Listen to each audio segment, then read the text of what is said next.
میں آپ کو اب تک سیلاب سے متاثرہ علاقوں میں افواج پاکستان کی ریسکیو اینڈ ریلیف ایفرٹس کے حوالے سے آگاہ کروں گا۔ حالیہ بارشوں سے پیدا ہونے والے کرائسس کے آغاز سے ہی افواج پاکستان متاثرہ علاقوں میں پچھلے 2 ماہ سے دن رات مصروف عمل ہے۔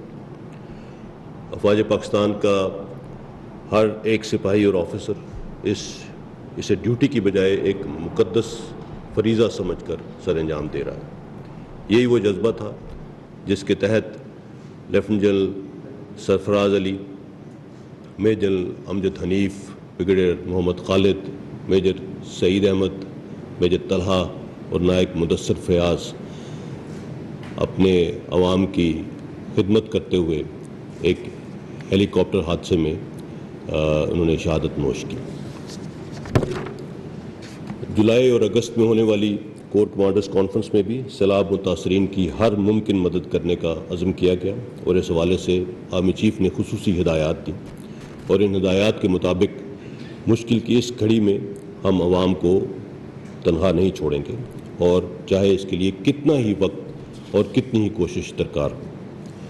آرمی کی سطح پر commander army air defence command کی سربراہی میں ایک army flood relief and coordination centre قائم کیا گیا ہے، اور commander army air defence command national flood response and coordination centre کے نیشنل کوارڈینیٹر کے فرائض بھی سر انجام دے رہے ہیں۔ اس ریسکیو ریلیف اور ریہیبلیٹیشن اسٹریٹجی کے تحت افواج Pakistan, Pakistan rangers, F C, civil administration اور ڈیزاسٹر مینجمنٹ اتھارٹی اور دیگر اداروں کے ساتھ مل کر ایک جامع حکمت عملی کے تحت خدمات سر انجام دے رہی ہیں۔ آرمی چیف نے حال ہی میں سندھ، بلوچستان، خیبر پختونخوا اور پنجاب کے سیلاب سے متاثرہ علاقوں کے تفصیلی دورے کیے اور وہاں پر جاری امدادی کارروائیوں کا بھی جائزہ لیا۔ سیلاب سے متاثرہ علاقوں میں پاکستان آرمی کے تمام فارمیشنز جہاں جہاں وہ اپنے اے آر میں موجود ہیں وہ ڈپلائیڈ ہیں، اور تمام سینئر کمانڈرز اپنے علاقوں میں سیلاب سے متاثرین کی امدادی کارروائیوں میں مصروف عمل ہیں۔ Pakistan army aviation, Pakistan air force اور نیوی کے ہیلی کاپٹرز مسلسل متاثرہ علاقوں میں ریسکیو اور ریلیف ایکٹیویٹیز میں مصروف ہیں۔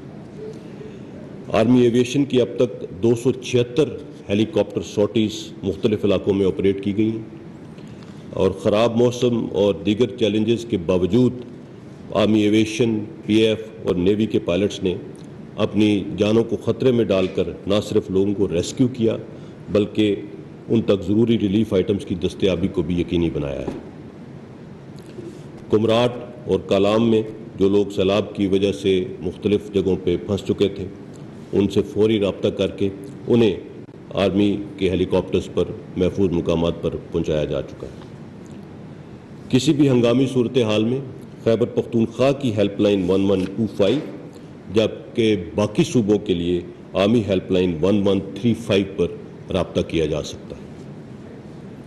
اس وقت ملک بھر میں پاکستان آرمی کے 147 ریلیف کیمپس قائم ہیں، اور ان میں 50,000 سے زائد متاثرین کو ریلیف مہیا کیا گیا ہے، جبکہ 250 میڈیکل کیمپس جس میں آرمی ڈاکٹرز، نرسنگ اور پیرامیڈیکل سٹاف اب تک 83,000 سے زائد مریضوں کو فری طبی امداد مہیا کر چکے ہیں۔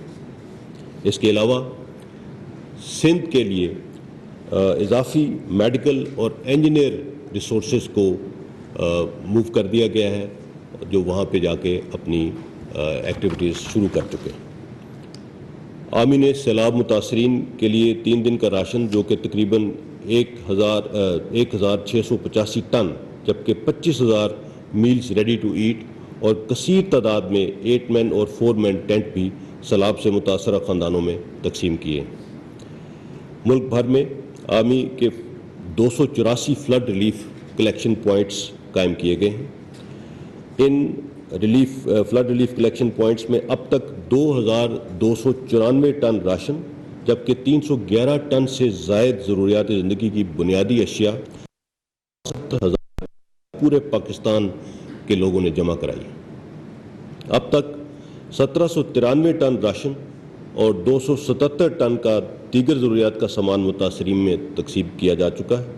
اس کے علاوہ 7,70,000 کے قریب ادویات بھی سیلاب متاثرین کو فراہم کی جا چکی ہیں۔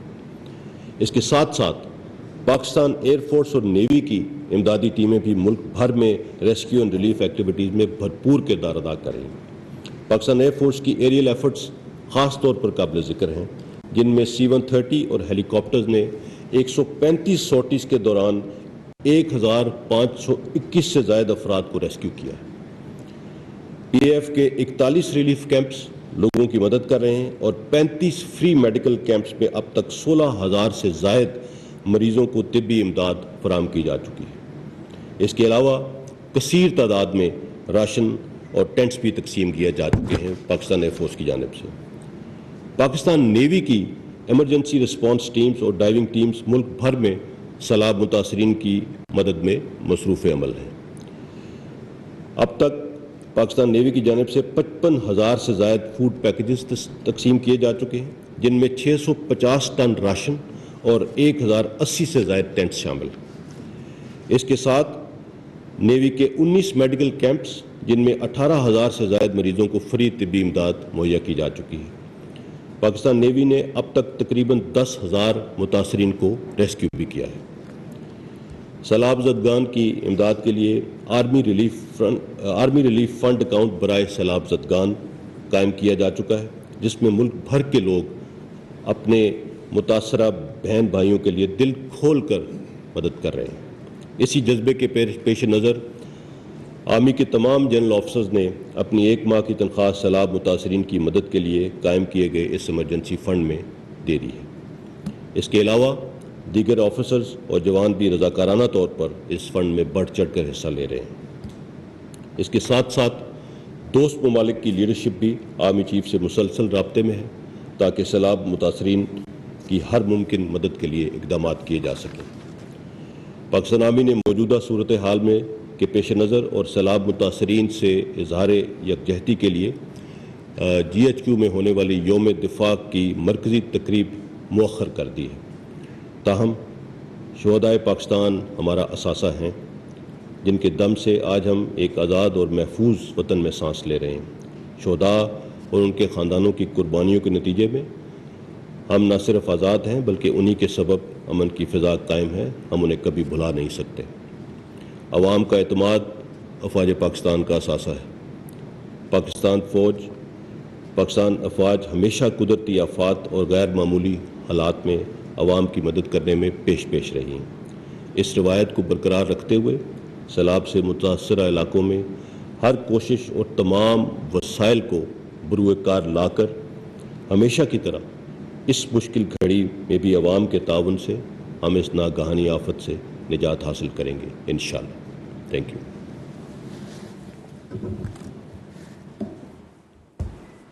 جیسا کہ آپ سب کو معلوم ہے کہ پاکستان اس وقت ایک قدرتی آفت سے نبرد آزما ہے، اور اس صورتحال میں لاکھوں ایکڑ اراضی زیر آب ہے، جس کی وجہ سے ہمارے ہم وطن، ہمارے لوگ دربدر ہو گئے ہیں، جن کے گھر اور سامان سب اس پانی کے اندر آ گیا ہے۔ اس صورتحال کے پیش نظر اور اتنے بڑے مسائل سے نمٹنے کے لیے پرائم منسٹر آف پاکستان نے 1 سپٹمبر کو NFRCC کے قیام کا اعلان کیا اور اس کا نوٹیفیکیشن جاری ہوا۔ اس کے سیدھا کام آپ کو سامنے نظر آ رہے ہوں گے۔ اس میں سب سے اہم کام جو ہے وہ یہ ہے کہ جو بھی ایڈ آتی ہے اس کو ایک طریقے سے، ایک کوآرڈینیٹڈ مینر میں ہم لوگوں تک پہنچا سکیں، تاکہ ہر آدمی کو ایڈ مل سکے اور کوئی اس کے بغیر رہ نہ سکے۔ اس کے ساتھ ساتھ تمام فیڈرل منسٹریز، تمام پروونشل منسٹریز اور ڈپارٹمنٹس اور تمام صوبوں کے درمیان ایک ہم آہنگی کریٹ کرنا ہے، تاکہ سب مل کر اس کام کو آگے لے کے جا سکیں۔ اس میں وہ وقت آئے گا کہ جب ہم ایک پرائرٹی اسٹیبلش کریں گے کہ یہ ریوائول اور ریکنسٹرکشن جو ہونی ہے یہ کیسے ہوگی of damaged and destroyed national infrastructure. اس کے ساتھ ساتھ اس کی جو آرگنائزیشن ہے اس میں تمام فیڈرل سیکرٹریز اور ممبرز ہیں جن کو گاہے بگاہے اس آرگنائزیشن میں جب ضرورت ہوا کرے گی تو ہم بلایا کریں گے، اور مختلف منسٹرز بھی اس کے ممبر ہیں. پاکستان آرمی جو ہے اس کے اندر بڑھ چڑھ کر حصہ لے رہی ہے. اس کے ساتھ ساتھ میں مخیر حضرات سے ایک اپیل کرنا چاہتا ہوں کہ پاکستان کے اندر بہت سارے سینٹرز ہم نے اسٹیبلش کر لیے ہیں. آپ سب سے درخواست ہے کہ جو بھی امداد کرنا چاہتا ہے پہلے تو کوشش کیجئے کہ ان سینٹرز پہ جا کر اپنا سامان جمع کرائیں، اور جو کوئی خود اس علاقے میں جا کر خود لوگوں میں بانٹنا چاہتا ہے تو ہمارے سینٹرز سے رابطہ کیجئے، وہ آپ کو وہاں تک گائیڈ کر کے لے کے جائیں گے. اس کے بجائے کہ ہر ایڈ صرف ایک ہی جگہ پہ پہنچے، ہم یہ چاہتے ہیں کہ ٹیل اینڈ تک یہ ایڈ پہنچے، اور ٹیل اینڈ تک پہنچانے کے لیے یہ کوآرڈینیشن بہت ضروری ہے. تو آپ سب سے اپیل ہے کہ بڑھ چڑھ کر اس میں حصہ لیں اور ہمارے تمام سینٹرز میں آ کر چیزیں جمع کرائیں، اور جو وہاں جانا چاہتا ہے ہم سے مل کے جائیں. بہت شکریہ.